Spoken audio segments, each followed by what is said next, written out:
Deus enviou seu Filho ao mundo em missão.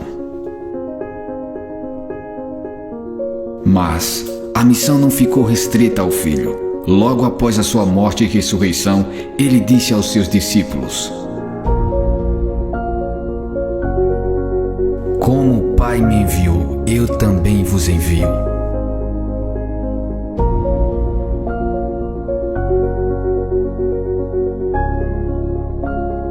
Somos uma comunidade enviada por Cristo ao mundo.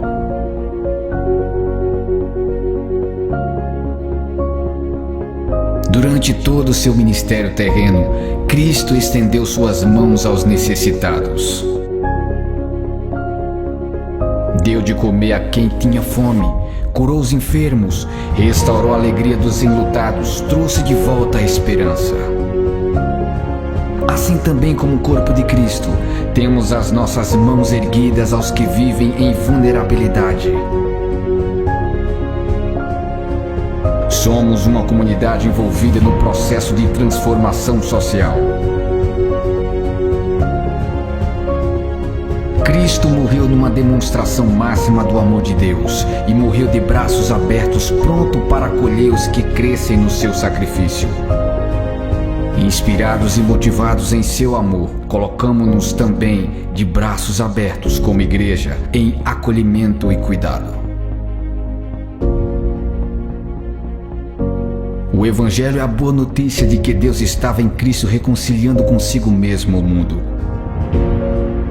A cruz vazia é para nós o lembrete de que o nosso Redentor vive, que a obra de redenção foi consumada e que, portanto, tudo quanto somos, fazemos e proclamamos deve refletir o poder do Evangelho. Somos uma comunidade centrada no Evangelho. Em um mundo de incertezas e inverdades, lançamos nossa âncora exclusivamente nas Sagradas Escrituras. Dela, acreditamos, vem a vitalidade que a igreja necessita. Somos o povo de um livro só. Somos uma comunidade alicerçada nas Escrituras Sagradas.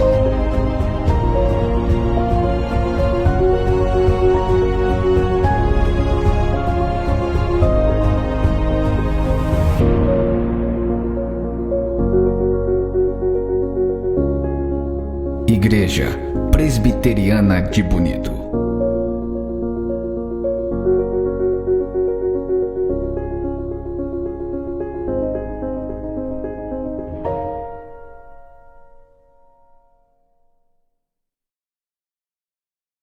Olá, meu querido irmão, minha irmã, seja muito bem-vindo a essa transmissão da Igreja Presbiteriana de Bonito. É uma alegria poder contar com a sua audiência. Esperamos que através desta live você seja abençoado e fortalecido em sua fé. Para início, eu queria convidá-lo a abrir sua Bíblia no livro dos Salmos, o Salmo de número 46. Se você tiver uma Bíblia por perto, tome-a em suas mãos e juntos leiamos aquilo que tem a nos dizer o Senhor por meio da sua santa e preciosa palavra. Livro dos Salmos, o Salmo de número 46. Diz assim a palavra de Deus: Deus é o nosso refúgio e fortaleza, socorro bem presente nas tribulações.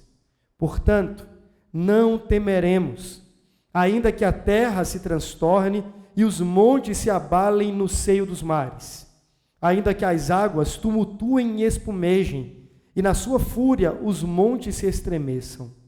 Há um rio cujas correntes alegram a cidade de Deus, o santuário das moradas do Altíssimo. Deus está no meio dela, jamais será abalada. Deus a ajudará desde antemanhã. Bramam nações, reinos se abalam. Ele faz ouvir a sua voz, e a terra se dissolve. O Senhor dos Exércitos está conosco, o Deus de Jacó é o nosso refúgio. Vinde, contemplai as obras do Senhor, que assolações efetuou na terra. Ele põe termo à guerra até os confins do mundo, quebra o arco e despedaça a lança, queima os carros no fogo. Aquietai-vos e sabei que eu sou Deus. Sou exaltado entre as nações, sou exaltado na terra. O Senhor dos exércitos está conosco, o Deus de Jacó é o nosso refúgio. Há 3 grandes verdades que nós precisamos considerar nesse texto. A primeira delas é que Deus está conosco. Deus está ao nosso lado. Ele é o nosso pronto socorro. Nas horas mais angustiantes e conflitantes da nossa vida, nós temos o Senhor por nós. E esta consciência e esta convicção da presença de Deus conosco deve lançar fora, deve afugentar de nós todo medo. Portanto, descanse o seu coração. Tenha paz na sua alma. Deus é Deus conosco. Mas o texto diz que não apenas Deus está conosco, mas Ele está em nós. Ele está no meio de nós. E há uma diferença aqui. A primeira impressão do salmista é de que Deus está à sua volta. A segunda é de que Ele está no lugar onde Deus está, no santuário das moradas do Altíssimo. Sim, é verdade, nós não estamos, por assim dizer, no templo da habitação celestial de Deus, mas nós somos o templo de Deus, e Ele está em nós pelo seu Espírito. E a palavra diz que é muito maior o que está em nós do que o que está no mundo. Mas o texto diz ainda que Deus é por nós. Não apenas que Deus está conosco, não apenas que Deus está em nós, mas de que Deus é por nós. Ele é o Deus que sai em nossa defesa. Ele é o Deus que peleja por nós. E por essa razão, podemos aquietar os corações e descansar diante da sua soberania e da sua grandeza, pelas quais, soberania e grandeza, Ele controla todas as coisas. Nesse momento eu o convido a orar. Nós vamos falar com Deus. Vamos falar com este Deus que é Senhor dos exércitos. Vamos falar com este Senhor que preside soberanamente todas as coisas. Que apenas com uma só palavra pode pôr termo uma guerra. Pode pôr fim a uma guerra. Este mesmo Deus é o Deus que porá fim a esta circunstância pandêmica na qual estamos envolvidos. Apenas uma palavra da parte deste Deus é capaz de mudar toda a história. Vamos falar com Ele nesse instante? Querido Deus, nós te louvamos e te bendizemos, porque Tu és o Senhor. Tu és o nosso refúgio, a nossa fortaleza, o nosso abrigo, a nossa habitação, o nosso esconderijo. E nós te louvamos porque o Senhor vela pelas nossas almas. Em Ti temos encontrado abrigo no meio deste temporal, não apenas deste, mas dos temporais da nossa vida, das tantas situações tempestuosas que de forma avassaladora nos assolam. Nós te louvamos, ó Deus, porque temos o Senhor conosco. Te louvamos também porque temos o Senhor habitando em nós. Somos habitação, somos templo do Espírito do Senhor e te temos permanentemente pelo Espírito Santo habitando em nossos corações. Mas nós te louvamos também porque temos o Senhor por nós. Temos o Senhor em nossa defesa. Temos o Senhor adiante de nós. Temos o Senhor como nosso protetor. E cremos, ó Deus, que apenas uma palavra da Tua parte é poderosa o suficiente para trazer ordem a todo o caos que tem se instalado em nossos dias. Do mesmo jeito como o Senhor falou no princípio e todas as coisas vieram a existir, e o Senhor trouxe forma ao mundo caótico, o Senhor pode, ó Deus, com apenas uma palavra, deliberar o fim desta pandemia, o fim deste caos, o fim destas mortes, porque todo poder pertence ao Senhor. Nós oramos agradecidos, porque cremos que o Senhor e não as circunstâncias estão controlando a história. Nós cremos, ó Deus, que absolutamente nada fugiu ou fugirá do Teu controle.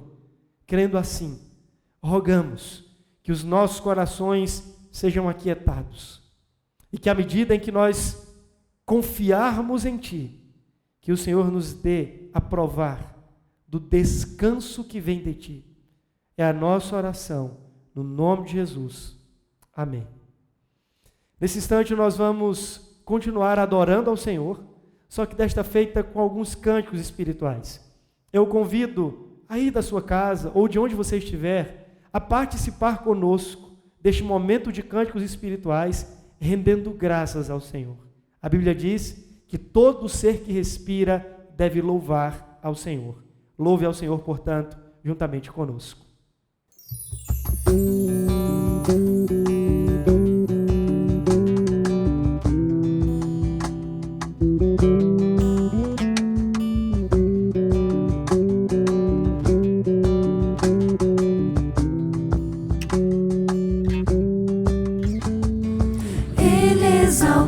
O Rei exaltado nos céus, eu louvarei.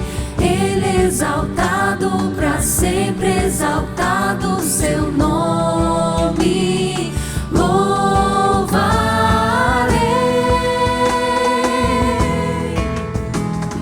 Ele é o Senhor, sua verdade vai sempre reinar.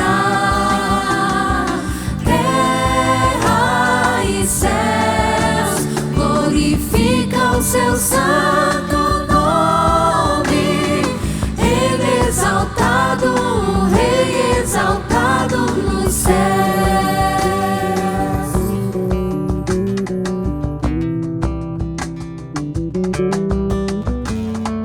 Ele exaltado, o Rei exaltado nos céus, eu louvarei. Ele exaltado para sempre, exaltado seu nome, louvarei.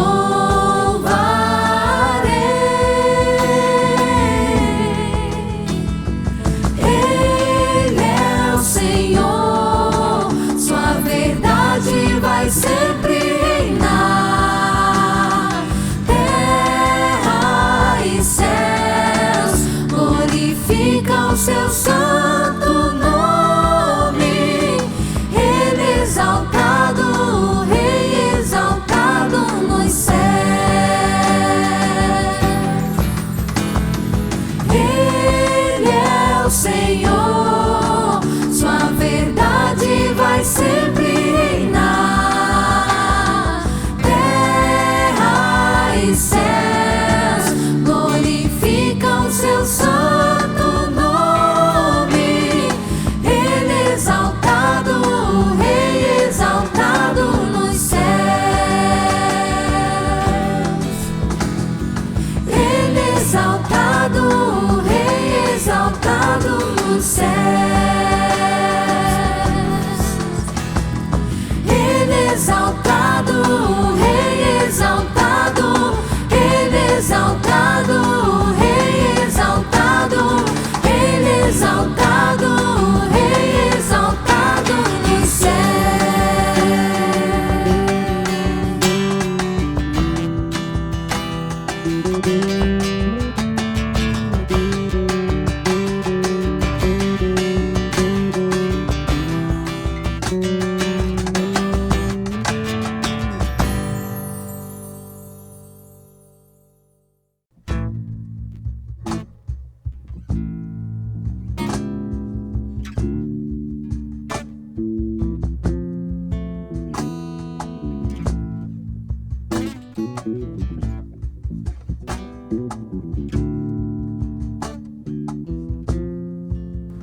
Para onde me ausentarei do teu Espírito,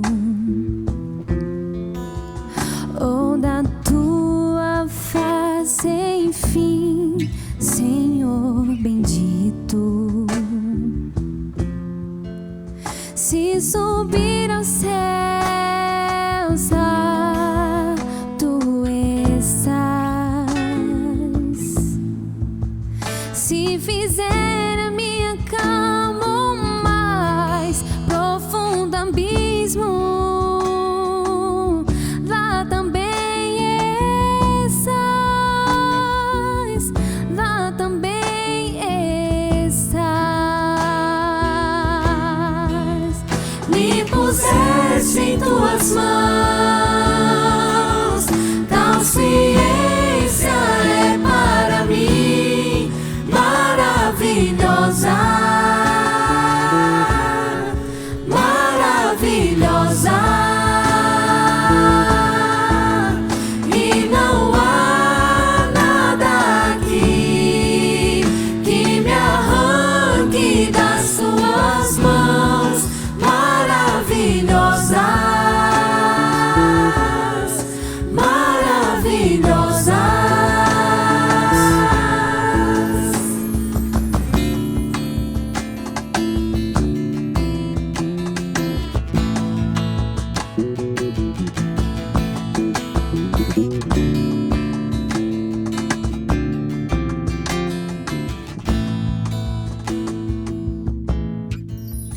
Adiante ou atrás, tu me cercando estás.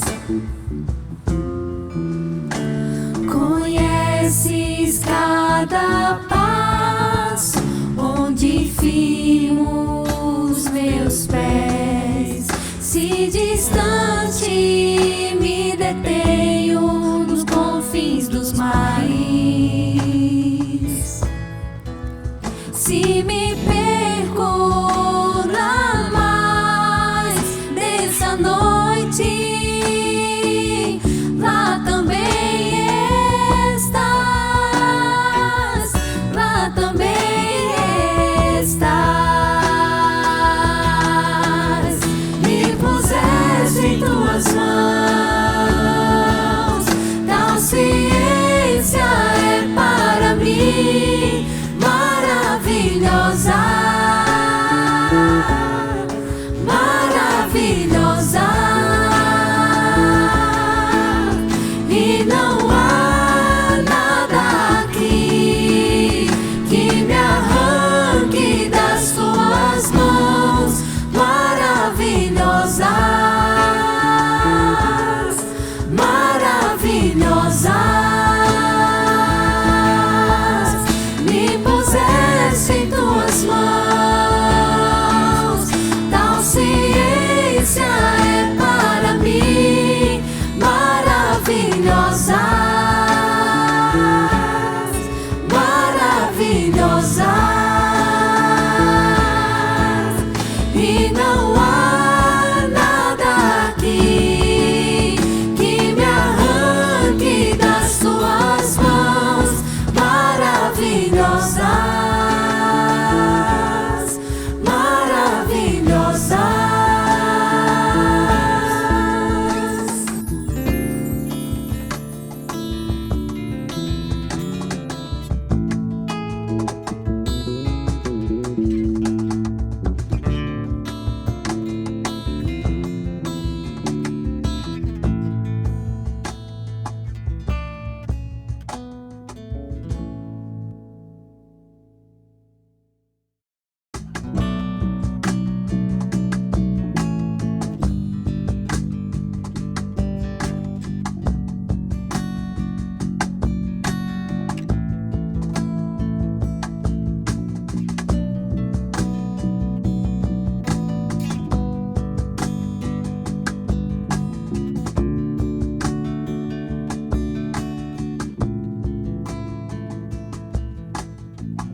Tu és a minha luz, a minha salvação, e a ti me renderei. Se ao teu lado estou, seguro em tuas mãos, eu nada temerei.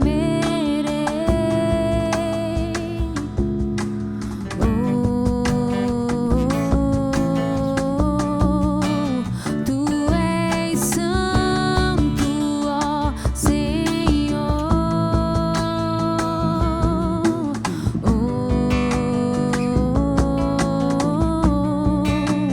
Tu és digno de louvor.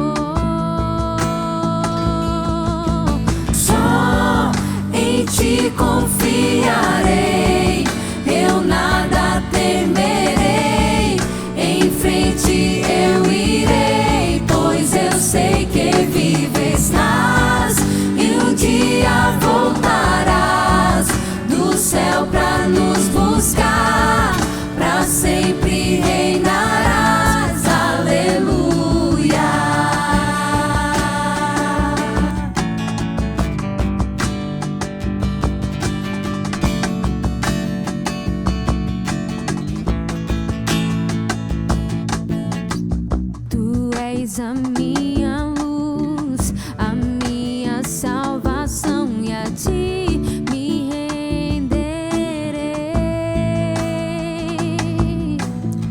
Se ao teu lado estou, seguro em tuas mãos, eu nada temerei.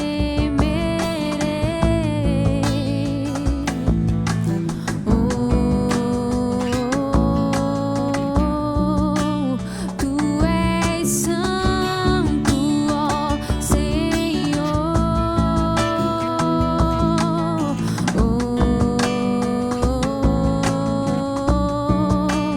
Tu és digno de louvor.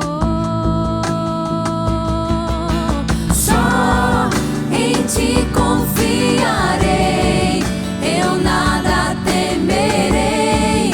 Em frente eu irei, pois eu sei que viverás e um dia voltarás do céu pra nos buscar, pra sempre reinarás. Aleluia. Só em ti confiarei, eu nada temerei. Em frente eu irei, pois eu sei que viverás e um dia voltarás do céu pra nos buscar, pra sempre reinarás. Aleluia. Ainda onde você está, de sua casa, possa vir clamar. Vem Jesus, vem Jesus, vem Jesus. Maranata, ora vem Senhor Jesus. Cante. Vem Jesus, vem Jesus. Maranata, ora vem Senhor Jesus. Vem Jesus, vem Jesus.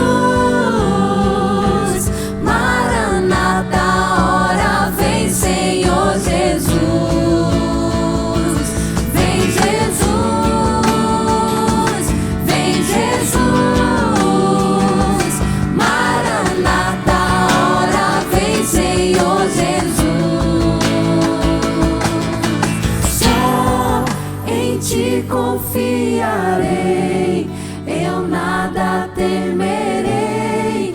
Em frente eu irei, pois eu sei que viverás e um dia voltarás do céu pra nos buscar, pra sempre reinarás. Aleluia.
Nada vai me separar, mesmo se eu me abalar. Teu amor não falha.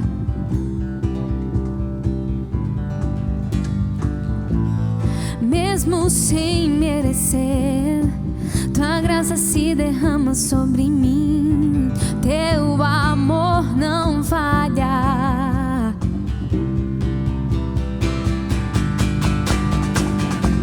Pois tu és o mesmo pra sempre. Teu amor não muda. Se os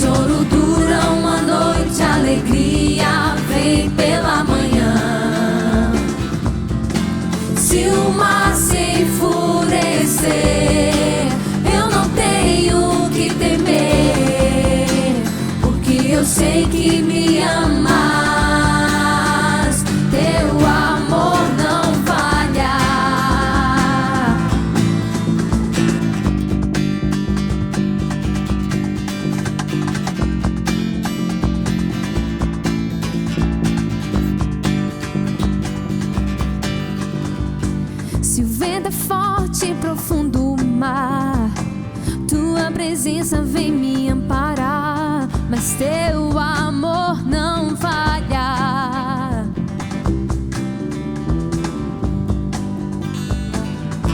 Difícil é o caminhar, nunca pensei que eu fosse alcançar, mas teu amor não falha.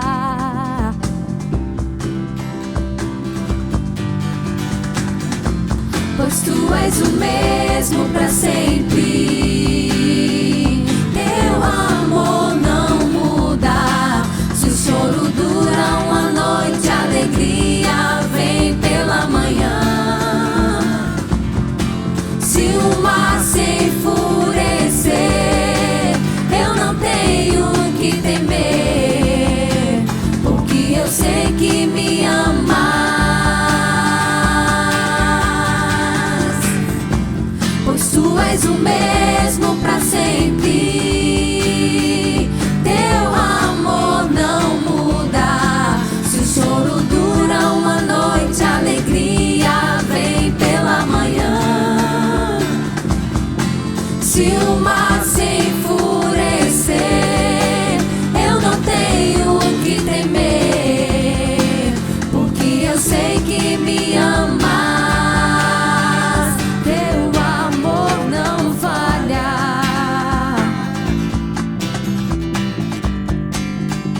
Teu amor não falha.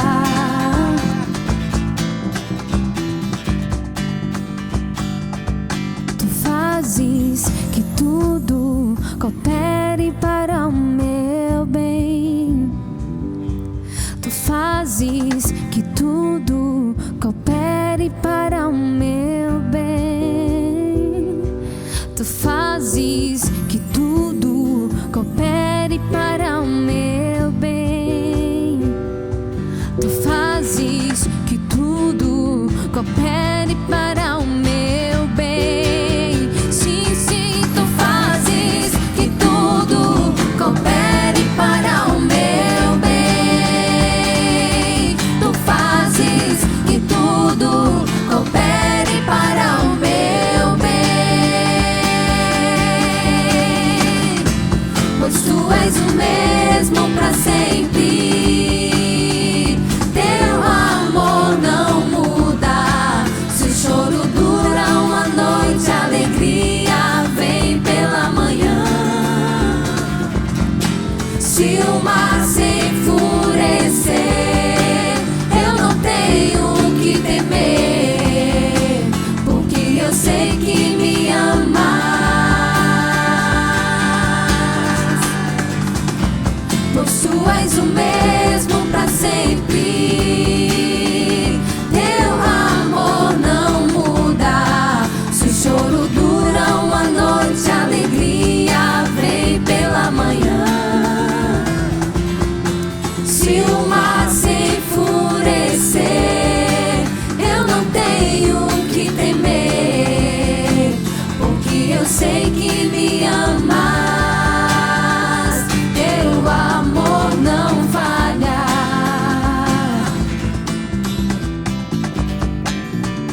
Teu amor não falha. Mas teu amor não falha.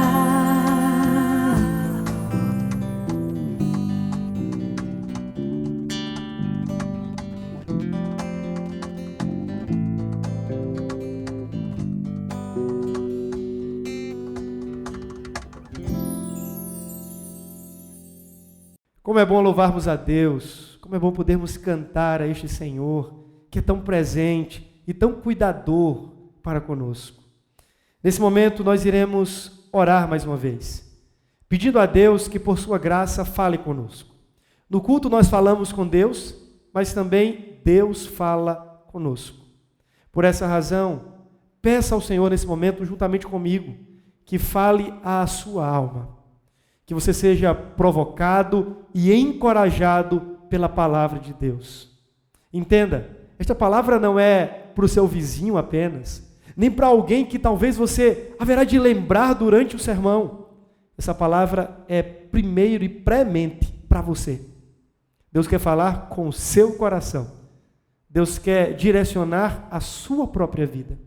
Vamos falar com Deus, vamos pedir para que Ele fale conosco. Ó Pai, a Tua palavra é vida. A Tua palavra é viva e eficaz. Por meio dela nós somos ensinados em toda a verdade. Pedimos no nome de Jesus que neste momento o Senhor abra os nossos olhos para contemplarmos, vislumbrarmos as maravilhas da Tua lei. Que sejamos educados em toda justiça. Que cresçamos na graça, no conhecimento e na piedade, Senhor. Fala conosco.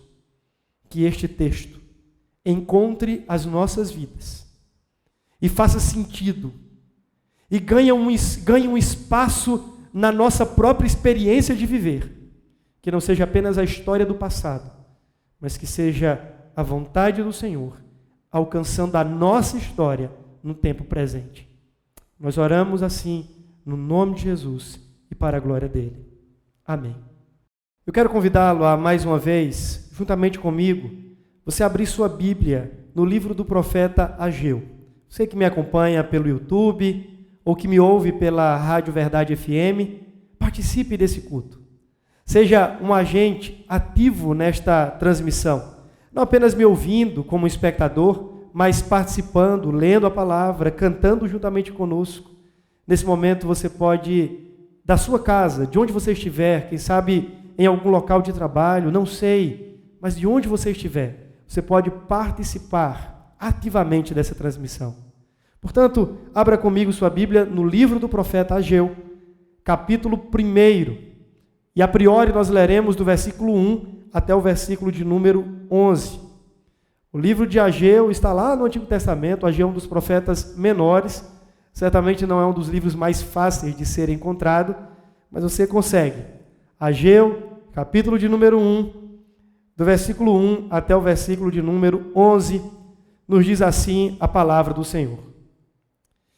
No segundo ano do rei Dario, no 6º mês, no 1º dia do mês, veio a palavra do Senhor por intermédio do profeta Ageu a Zorobabel, filho de Salatiel, governador de Judá, e a Josué, filho de Josadaque, o sumo sacerdote, dizendo: assim fala o Senhor dos exércitos, este povo diz, não veio ainda o tempo em que a casa do Senhor deve ser edificada. Veio, pois, a palavra do Senhor, por intermédio do profeta Ageu, dizendo: acaso é tempo de habitardes vós em casas apaineladas, enquanto esta casa permanece em ruínas? Ora, pois, assim diz o Senhor dos exércitos: considerai o vosso passado. Tendes semeado muito e recolhido pouco, comeis, mas não chega para fartar-vos. Bebeis, mas não dá para saciar-vos. Vestivos, mas ninguém se aquece. E o que recebe salário, recebe-o para pô-lo no saquitel furado. Assim diz o Senhor dos exércitos: considerai o vosso passado. Subi ao monte, trazei madeira e edificai a casa. Dela me agradarei e serei glorificado, diz o Senhor. Esperastes o muito, e eis que veio a ser pouco. E esse pouco, quando trouxestes para casa, eu com um assopro o dissipei. Por quê? Diz o Senhor dos exércitos: por causa da minha casa, que permanece em ruínas, ao passo que cada um de vós corre por causa de sua própria casa. Por isso, os céus sobre vós retêm o seu orvalho, e a terra os seus frutos. Fiz vir a seca sobre a terra, e sobre os montes, sobre o cereal, sobre o vinho, sobre o azeite, e sobre o que a terra produz, como também sobre os homens, sobre os animais, e sobre todo o trabalho das mãos. Que Deus graciosamente fale conosco, pelo poder do seu Espírito, no nome de Jesus. No último dia 26 de fevereiro, foi-nos informado que, a partir de então, as atividades não essenciais deveriam sofrer uma alteração em seus horários e dias de funcionamento. Você certamente recebeu essa informação. Dentre outras coisas, as igrejas e as atividades religiosas, de um modo geral, não foram contempladas nas chamadas atividades essenciais. Isso, no primeiro momento, me incomodou. Na primeira hora, nos vimos na necessidade de reformularmos a nossa agenda cultica. Tivemos que fazer apenas um culto presencial pela manhã e uma live à noite, como foi na semana passada. Depois houve uma reformulação desta determinação, em que todas as atividades não essenciais ficariam de fora da agenda dos finais de semana. Isto é, não poderiam funcionar, não poderiam exercer as suas atividades. E como as igrejas não são essenciais, ficamos agora sem os nossos cultos presenciais. Por que eu estou falando sobre isso? É porque parece-nos que, diante de tudo que vem acontecendo, há ainda uma inocência muito grande na cabeça de muitos crentes. Muitos continuam acreditando que o que vem acontecendo no mundo é apenas uma questão de saúde pública. Eu quero dizer que discordo desta linha de pensamento. E eu quero afirmar que, à luz de um discernimento bíblico, nós não estamos vivendo apenas um caos na saúde do nosso país ou do nosso estado, mas estamos vivendo um ataque à nossa liberdade de culto. Tem havido uma tentativa de vilipêndio à igreja do Senhor Jesus, à comunidade dos crentes. Por mais que você não concorde comigo, eu quero que você pare para pensar em uma coisa especificamente. Desde o início, quando Adão e Eva pecaram, Deus, veja, o Senhor nosso Deus, colocou entre a descendência da mulher e a descendência da serpente uma tensão. Ele estabeleceu uma rivalidade. Ele disse que um suposto espírito de inimizade habitaria entre estas duas descendências, que elas seriam rivais, mas que ao final da história, a semente da mulher esmagaria a cabeça do descendente da serpente e este, por sua vez, feriria ao calcanhar ou o calcanhar do descendente da mulher. Isso vem acontecendo desde sempre. Logo no capítulo 4 de Gênesis, por exemplo, nós vemos Caim como um representante da descendência da serpente se levantando contra Abel. E na história do povo de Deus sempre foi assim. O povo de Deus, não apenas uma ou duas, mas diversas vezes foi hostilizado, foi perseguido. E o que aconteceu lá atrás continua acontecendo hoje. Talvez em menor intensidade em nosso país, mas em outros lugares do mundo, a perseguição à igreja do Senhor Jesus é uma realidade cruenta. Quando a gente olha para o que está acontecendo à nossa volta, não há como não enxergar, quer consciente ou inconscientemente, que os homens, que os governos e os seus comandados estão se interpondo entre a liberdade que a igreja deve ter de adorar a Deus conjuntamente. Sim, é verdade, você pode adorar a Deus em sua casa. Sim, a igreja não é o templo. Eu sei de tudo isso e eu concordo com isso. Mas não há nada, nenhuma devoção particular, nenhum culto privativo que substitua a adoração corporativa da igreja. O culto conjunto, o culto coletivo, sim, é maior do que a nossa devoção particular.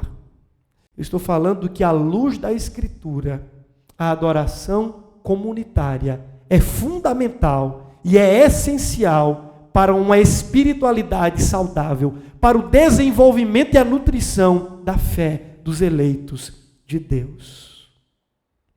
Mas sabe o que é que mais me intriga? Não é o fato do mundo, desse sistema que impera contra Deus e contra o seu reino, dizer que as igrejas não são essenciais. Isso não me admira. É mister que aconteça. Eles estão fazendo o que lhes é próprio. Eles estão representando bem a descendência da semente da serpente. O que mais me deixa indignado, aflito e angustiado é o fato de que para muitos crentes, a igreja, a adoração e o culto a Deus já deixou de ser essencial faz muito tempo. O grande perigo nosso não é de que o mundo nos ataque, mas é de que nós não percebamos a essencialidade de estarmos juntos como igreja. O texto de Ageu me veio ao coração durante essa semana de oração e eu quero compartilhar com você de uma forma bem devocional, aplicativa, não quero me delongar. Eu sei que é difícil e complicado participar de um culto virtual, são muitas as distrações em nossa casa, então eu quero ser muito objetivo na minha fala. Eu quis fazer essa introdução um pouquinho mais longa para dizer algo que estava no meu coração, e que eu queria ter essa oportunidade de falar para toda a igreja, já que ficamos privados do culto dominical, onde temos acesso a mais pessoas, eu quis fazer isso logo no introdutório do meu sermão. Mas vamos lá para Ageu. Ageu, como eu falei aqui, é um dos profetas menores, e dentre a classificação profética, ou da literatura profética na Bíblia, você tem os profetas maiores e os menores. Vale aqui ressaltar que os maiores não são maiores por causa da altura ou por causa do grau de importância. Eles são maiores porque escreveram mais, porque o conteúdo de suas profecias foi maior do que destes outros, que são chamados menores. Mas dentre estes tantos, ainda há uma outra distinção. Alguns profetas são chamados de profetas pré-exílico, ou que profetizaram antes do exílio, profetas que vieram antes do exílio da Assíria, quando o povo de Deus, o rei do norte, foi levado, e também que profetizaram antes do exílio babilônico. Eles são profetas que vieram antes e que tiveram uma mensagem para o povo antes do exílio. Alguns profetas são profetas do exílio. Eles profetizaram durante o período em que o povo de Deus se viu exilado. Dentre eles está, em especial, Ezequiel e Daniel. E podemos dizer que Jeremias também está ali, só que profetizando para os que ficaram em Jerusalém e que não foram levados cativos. Na verdade, Jerusalém, ou Jeremias, é aquele que profetiza tanto antes do cativeiro como durante o cativeiro. Mas existe um outro grupo de profetas, e dentre eles está Ageu, que são os profetas pós-exílio. Eles fazem parte deste novo cenário histórico, onde o povo de Deus já não estava mais na Babilônia ou na Síria, eles já estavam, por assim dizer, livres, e podiam voltar para Jerusalém. E os profetas que são incumbidos, imbuídos pelo Senhor, com a mensagem neste período específico na história, é o Ageu, o profeta Zacarias e o profeta Malaquias. Então Ageu está profetizando nesse momento histórico em que o povo saiu da Babilônia depois de 70 anos. Você lembra da história? Deus levou o seu povo cativo por causa do pecado, em especial por causa do pecado da idolatria. E durante 70 anos esta nação se viu subjugada a opressões, a opróbrio, a situações assim de subserviência profunda ao reinado de Nabucodonosor. Passados os 70 anos, Deus então, por intermédio do Império Medo-Persa, na pessoa de Ciro, primeiramente, autoriza, promulga um decreto, um edito, para que o povo pudesse voltar a Jerusalém, a fim de reconstruírem a cidade e o templo, ou melhor dizendo, o templo e a cidade. Porque quando a gente lê Esdras e Neemias, e esse talvez seja o melhor pano de fundo histórico que temos para os profetas Ageu, Zacarias e Malaquias, sejam os livros de Esdras e Neemias. Ali eles estão descrevendo estes retornos da Babilônia para Jerusalém. Pelo que nos parece, segundo escreveu Esdras, o escriba, a primeira coisa que o povo deveria fazer ao voltar para Jerusalém era reconstruir o templo do Senhor.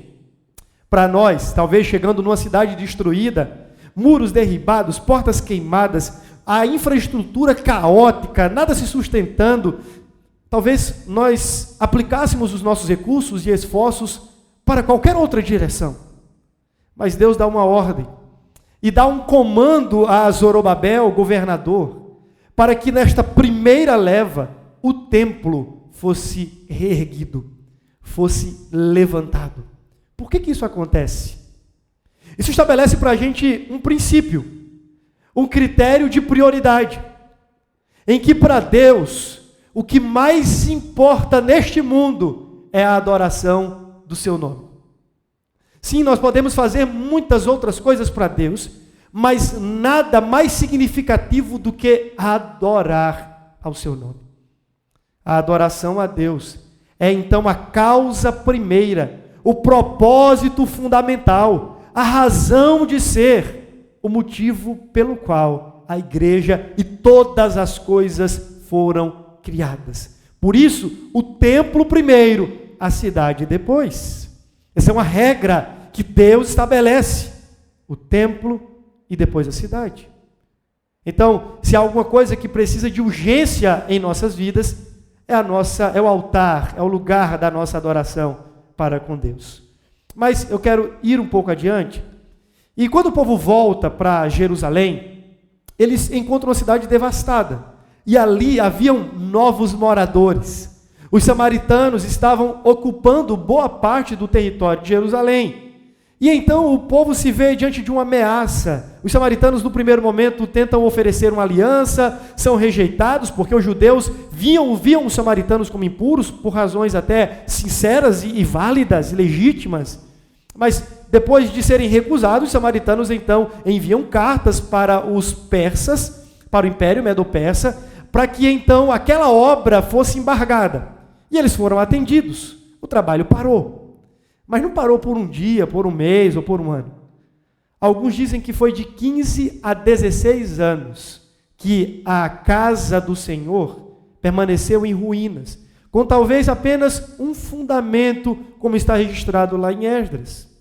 O povo então, durante esse período, foi bombardeado pelas profecias, a fim de que retornassem ao trabalho de reedificarem o templo do Senhor. E aqui é o ponto onde a gente queria chegar.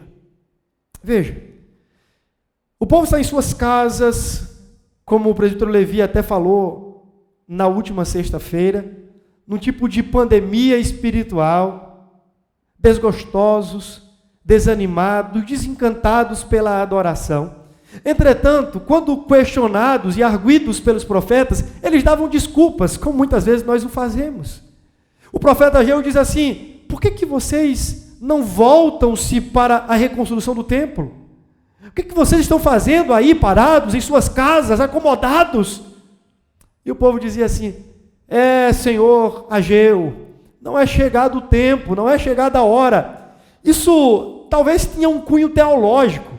Talvez aquela geração que voltou para Jerusalém depois do cativeiro não tivesse somado bem as profecias, ou talvez estivessem esquecidos daquilo que profetizara Jeremias sobre os 70 anos. Eles diziam: olha, não chegou a hora, esse não é o momento exato.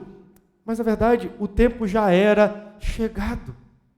Era o tempo oportuno deles voltarem e trabalharem para reconstruir a casa de Deus, o lugar onde eles estariam mais uma vez reunidos, oferecendo ao Senhor sacrifícios, prestando-lhe culto.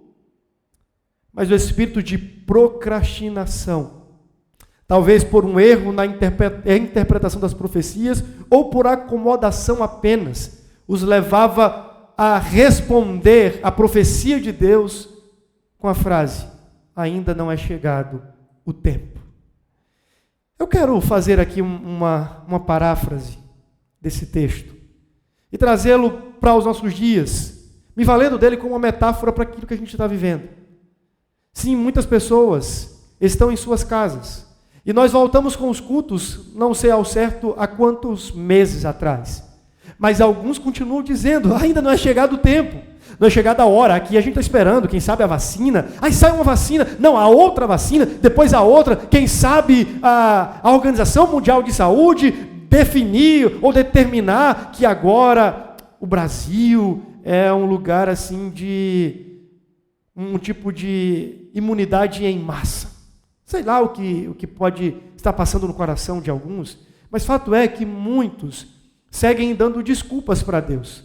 Não é chegada a hora de voltar para o culto, os riscos são grandes e tudo mais, procrastinando esse privilégio que é único de estarmos aqui reunidos, adorando ao Pai e lhe devotando a nossa adoração. E talvez, quem sabe, você que me assiste é um destes, que há mais de um ano está atrás de uma TV, procrastinando o dia de estar aqui conosco. Sim, eu sei que existem casos e casos, eu sei que existem motivos e motivos, mas estou falando de forma genérica, de forma geral, daqueles que sem razão e sem justificativa real dão desculpas para não retomarem a atividade conjunta de adoração. Veja, o texto continua e Deus segue falando com o povo. E no segundo momento, parece que o povo apela para uma questão de desculpa econômica. Se no primeiro momento aqui eles falam talvez de um tempo profético, de um momento em que as profecias houvessem se cumprido, no segundo momento eles apelam para a economia, dizendo assim: ô Ageu, você sabe, a situação é difícil, a cidade está em ruínas, o comércio está fraco, o mercado está quebrado, a gente não tem emprego, você sabe, né? O colapso econômico se instalou. Não dá para a gente reconstruir a casa de Deus. Só que eles se esqueciam e se esqueceram que Deus é o Senhor que sonda corações e que tudo vê. Nada passa desapercebido aos olhos do Senhor. E Deus viu o cinismo e a hipocrisia no coração e proferido nos lábios deles. Dizendo assim: eu não estou entendendo o que é que vocês estão dizendo quando afirmam que não tem recursos para aplicarem na reconstrução do templo. Vamos dar uma volta na casa de vocês. Vocês têm as melhores casas, com o melhor porcelanato, com os móveis mais luxuosos. Vocês têm os aparatos assim da arquitetura mais moderna. Vocês vivem em casas apaineladas, luxuosas. E vocês dizem que não tem dinheiro para reconstruir o templo. Quanto cinismo, quanta mentira, quanta hipocrisia havia naquele povo. Vamos mais uma vez pegar esse texto como uma metáfora para os nossos dias e fazer uma aplicação para nós? A gente chama o povo para vir para a igreja, e alguns dizem assim: não, eu não posso ir para a igreja porque eu estou lutando contra a não contaminação e eu tenho que ficar em casa, guardado aqui, as 7 chaves dentro do meu quarto, debaixo da coberta. Mas durante esse ano que você não pisou na igreja, você foi para o mercado, foi no shopping center, finalzinho de ano reuniu com a família para ceiar. Eu não estou falando família apenas o seu marido e quem sabe os seus filhos, ou a sua esposa, seus filhos, estou falando a grande família. Quem sabe agora, janeiro chegou, né? Tempo de férias, vamos dar uma volta na praia, e você que diz que não pode vir para a igreja porque não tem condições ainda, vai para a praia. Eu falei isso aqui na sexta-feira. Eu não quero aqui usar o púlpito de carapuço, estou falando de cara limpa para você.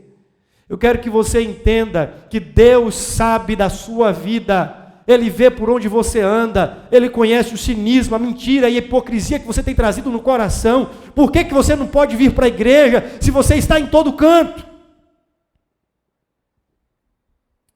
O problema, segundo Deus, não era falta de dinheiro.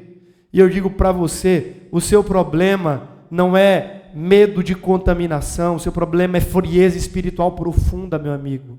Volto a dizer, existem casos e casos, mas de forma genérica, muitos ainda estão com os pés dentro de casa e não retornaram à atividade de adoração conjunta, porque estão na UTI espiritual.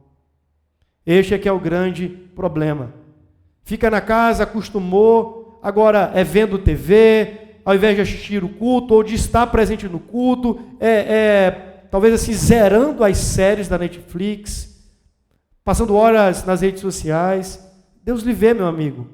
E você continua dando desculpas esfarrapadas para Deus. ele não se engana. Ele via a casa do povo toda prontinha, cheinha, bonitinha, enquanto a casa dele estava em ruínas. Deus vê você nas aglomerações ali fora e dizendo da boca para fora que não quer se aglomerar na igreja. Deus vê você, meu amigo, e eu vim aqui para dizer isso para você. Mas o texto continua e fala que Deus dá uma ordem para que o povo considerasse o passado. A gente precisa aprender com o passado. E, meus irmãos, eu quero que a gente aprenda com um passado bem recente. Há poucos meses, nós nos vimos no vexame de ter que nos reinventar para celebrarmos os nossos cultos. Porque bancos vazios eram a nossa audiência. E assim, eu não sei você, mas eu sofri muito durante esse período. Para mim foi traumático ter que pregar por meses, semana após semana, olhando para uma câmera e não ver a face dos irmãos aqui na igreja. Foi difícil para mim fazer isso. E agora, Deus abriu-nos novamente as portas e o privilégio de recongregarmos e voltamos, estamos vivendo aquele momento novamente de rearrebanhar o povo, de fazer com que o povo tornasse a congregação e de repente somos outra vez privados. Eu creio que nós precisamos considerar o nosso passado. Haverá de chegar dias em que não apenas por 15 dias ou por meses, mas quem sabe por um tempo indeterminado, seremos privados da nossa liberdade de culto. Como há tempos atrás, isso já aconteceu em algumas nações e como em tempo presente acontece em outras. Considere o que vem acontecendo. Mas também considere o tempo do privilégio que Deus lhe deu. Agora, anos atrás, o tempo de você estar aqui reunido com a sua família na fé, crescendo na graça, como era proveitoso. Olhe para trás e faça da recordação do passado um pedagogo para o seu presente, um instrutor para o seu futuro. Recorde-se do que você já viveu na presença de Deus, mas recorde-se também do que a pandemia e o fechamento dos templos trouxe para o povo de Deus. Nós não podemos voltar a essa realidade. Nós não podemos, irmãos. E por isso precisamos clamar, precisamos suplicar aos céus. A Bíblia diz então que por causa do pecado do povo, da indiferença do povo, dessa procrastinação, Deus estava trazendo sobre eles ruína. Eles trabalhavam, corriam de um lado para o outro, mas quando colocavam o dinheiro no saquinho, era mesmo que está colocando no saco furado. Não prosperavam, não eram abençoados, porque a bênção de Deus não está em ter muito ou pouco, mas em ter o favor de Deus sobre o que temos. O povo trabalhava, corria de um lado para o outro, com as prioridades invertidas, com os valores invertidos. E a casa de Deus ficava por último. A gente estava aqui numa semana de oração. E das centenas de pessoas que temos aqui como membros, não tivemos, talvez, 1/3 buscando a Deus em oração. E eu pergunto, será que é porque você não tinha tempo para estar aqui? Ou porque isso não era prioridade? Ou porque a oração não é prioridade para você, a casa de Deus não é prioridade para você, estar reunido não é prioridade para você, aproveitar o privilégio de estar aqui com portas abertas não é prioridade para você. Talvez a grande pergunta, a grande sacada do texto de Ageu capítulo 1 seja: qual é a prioridade da nossa vida? O que mais importa? O que é mais essencial para nós? Para muitos aqui de Ageu era ganhar dinheiro e construir os seus impérios. Mas muitos em nossos dias continuam fazendo a mesma coisa, correndo de um lado para o outro como loucos, ensandecidos, para construírem grandes impérios. Mas Deus e o seu reino não são prioridades. E se esquecem do que Jesus ensinou lá em Mateus 6,33, quando disse: buscai em primeiro lugar o meu reino e a minha justiça, e as demais coisas, aquilo que é trivial, aquilo que é secundário, aquilo que é banal, aquilo que é fútil, vos será acrescentado. Quando a gente busca em primeiro lugar o que é de Deus, quando a gente coloca Deus de fato como prioridade, ou no lugar de prioridade das nossas vidas, quando a gente se importa com os interesses de Deus, Deus passa a se importar com os nossos próprios interesses. e generosamente nos abençoa e nos atende nestes também. Meu querido irmão, eu quero caminhar para o fim dessa palavra, dizendo que é tempo de reflexão. O profeta Ageu chama o povo a repensar as prioridades, repensar os seus valores, e eu quero fazer isso também com você. O quanto é importante estar no culto. Porque talvez você seja um destes gaiatos de rede social. Vai lá na internet e posta para todo mundo, igreja é essencial, a gente precisa ter a igreja está aberta, você não vem. Reavalie seu coração, meu irmão. Repense sobre a sua espiritualidade. A igreja precisa orar mais, a igreja está de segunda a sexta aberta para oração, você não pisou aqui nenhum dia. A gente precisa evangelizar e ganhar o mundo para Jesus, você não coloca o pé na calçada. Que o Senhor Jesus tenha misericórdia de nós, tenha misericórdia da minha vida, tenha misericórdia da sua vida. Eu não quero vir aqui, e volto a dizer, para fazer do púlpito um lugar onde eu lanço os meus desabafos, não. Eu estou falando à luz da palavra de Deus, aquilo que precisa ser dito para o seu coração. Queria muito fazer isso de forma presencial, olhando nos seus olhos e vendo a sua face. Porque isso aqui foi o que o Senhor falou ao meu coração, enquanto essa semana eu clamava a Ele aqui na igreja, para que a igreja não fechasse. Queria orar por você, queria orar com você nesse momento, pedindo para que Deus nos ajude, que Ele tenha misericórdia de nós. E que possamos experimentar do favor do Senhor e não do seu julgamento. Possamos ser assistidos pelas misericórdias de Deus, pois é disso que necessitamos. Ó Deus, obrigado por esse tempo, obrigado pela Tua palavra, que por ela sejamos confrontados o tempo todo, Senhor, porque disto precisamos. Fortalece-nos, ajuda-nos, endireita o nosso coração. Traz, ó Deus, para nós as prioridades do Teu reino, a prioridade do Senhor e da Sua vontade. Que possamos confessar a Ti os nossos pecados e abandoná-los.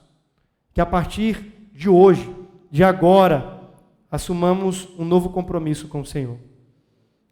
Compromisso de adoração, premente, onde a primazia seja do Senhor, a primazia do nosso tempo, a primazia dos nossos recursos. Que isso aconteça para a glória do Teu nome, em nome de Jesus. Amém. Nós vamos ouvir mais uma canção nesse momento. Seja por essa canção edificado no nome de Jesus.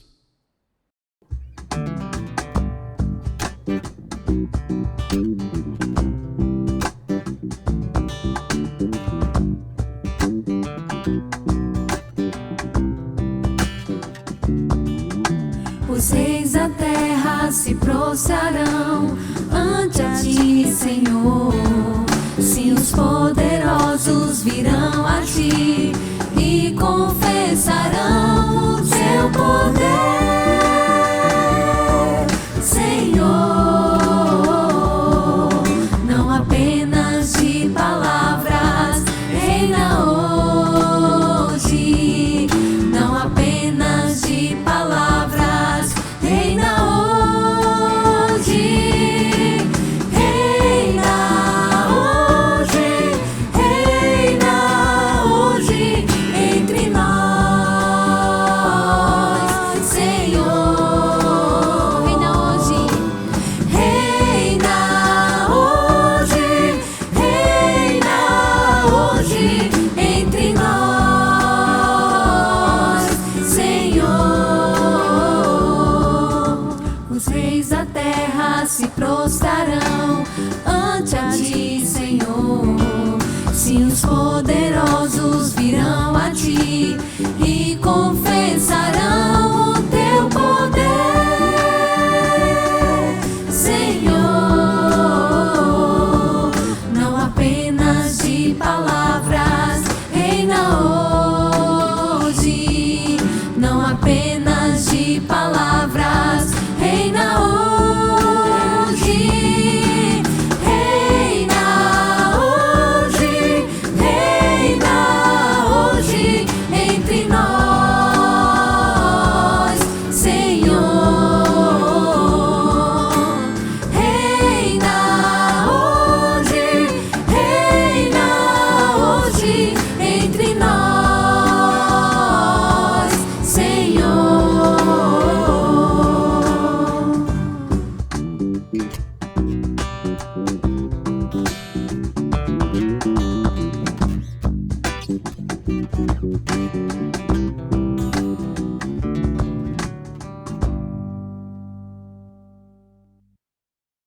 Estamos chegando ao término da nossa celebração via live, desta transmissão. E queremos agradecer pela sua presença, pela sua audiência, pela sua participação. Tanto você que está nos acompanhando pelo YouTube, como você que nos ouve pela Rádio Verdade FM. Obrigado pela audiência, obrigado por estarem conosco durante esse tempo. Sejam abençoados em suas casas durante o decorrer dessa semana. Que Deus possa continuar nos protegendo, nos livrando de todo mal. Eu queria, nesse instante, impetrar a bênção do Senhor sobre a sua vida e depois dar alguns rápidos avisos para você. Vamos, nesse momento, pedir a Deus que nos abençoe. Com o amor de Deus, o nosso eterno e bondoso Pai, a graça de Jesus Cristo, o seu Filho, a comunhão e as eternas consolações do Espírito Santo sejam sobre nós, povo de Deus, desde agora e para sempre. Amém e amém. Alguns rápidos avisos. A partir de amanhã, segunda-feira, nós daremos início a mais uma semana de oração. Na segunda, terça e quinta, o templo ficará com a porta central fechada, mas você pode entrar pela lateral e orar juntamente com outros irmãos, das 18h30 às 19h30, segunda, terça e quinta. Na quarta-feira, nós teremos o nosso culto com ceia, com a Santa Ceia do Senhor. Sim, nós estaremos ministrando a ceia presencialmente. Então você precisa vir para o culto para então receber os elementos da ceia. O culto terá início às 18h30 e também terminará antes das 20 horas. E na sexta-feira, nós teremos o encerramento da nossa semana de oração. O horário é o mesmo, 18h30 às 19h30. Esperamos por você, tenha uma boa semana e que Deus o abençoe em nome de Jesus. Um grande abraço.